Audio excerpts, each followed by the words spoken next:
Fascist সরকারের বিরুদ্ধে যে আমাদের সৌদি প্রবাসীরা আন্দোলন করেছিল, আমাদের ছাত্র জনতাকে সমর্থন করেছিল, আমি তাদের মধ্যে একজন। তাদের সন্তান ডক্টর মোজাম্মেল হোসেন গত 16ই আগস্ট সৌদিতে আবহাতে আমার আব্বুরা ওখানে একটা দোয়া মাহফিল করে, শহীদদের স্মরণে একটা দোয়া মাহফিল করে। তো ওই দোয়া মাহফিল থেকে 8 জনকে টোটাল গ্রেফতার করা হয়, সৌদি সরকার 8 জনকে গ্রেফতার করে। বাঙালিরা সবাই মিলে দোয়া মাহফিল ও আলোচনা সভা করায়।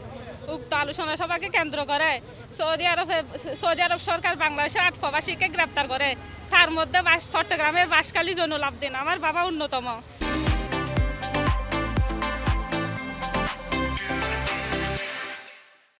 আজকে আমার বাবার সাথে আমরা অনেক দিন ধরে কথা বলতে পারতেছি না। আমাদের পরিবারের সবাই জীবিত লাশের মতো আছে। আমাদের পরিবারের শুধু একমাত্র উপার্জনক্ষম ব্যক্তি হচ্ছে যে আমার বাবা।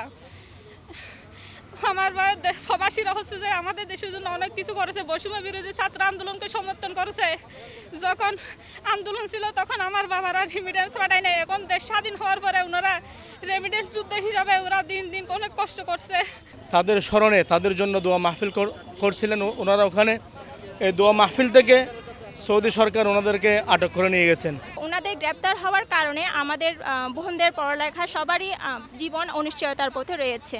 তো আমাদের প্রধান অন্তর্বর্তী সরকারের প্রধান উপদেষ্টার প্রতি আমার বিনীত অনুরোধ, আমাদের স্বজনদের যেন মুক্ত করে দিয়ে আমার অনুরোধটা রাখি। দোয়া মাহফিল করছি দে মানে এটা মানুষ মরে গিয়ে দিন লাই ছাত্রলাই এটা ইতার আইন বড় গিয়ে দিতার ধরি বা সৌদি সরকারের লোক গিয়ে তো তারা আর সরকার তুনকে আবেদন তারা আর কেন সাইড না আর ভাই বোন মৃত্যু হয়ে গেল আবা আর আবার খবর বার্তা না ফাইট আজি মাসের দিল আর বেগম।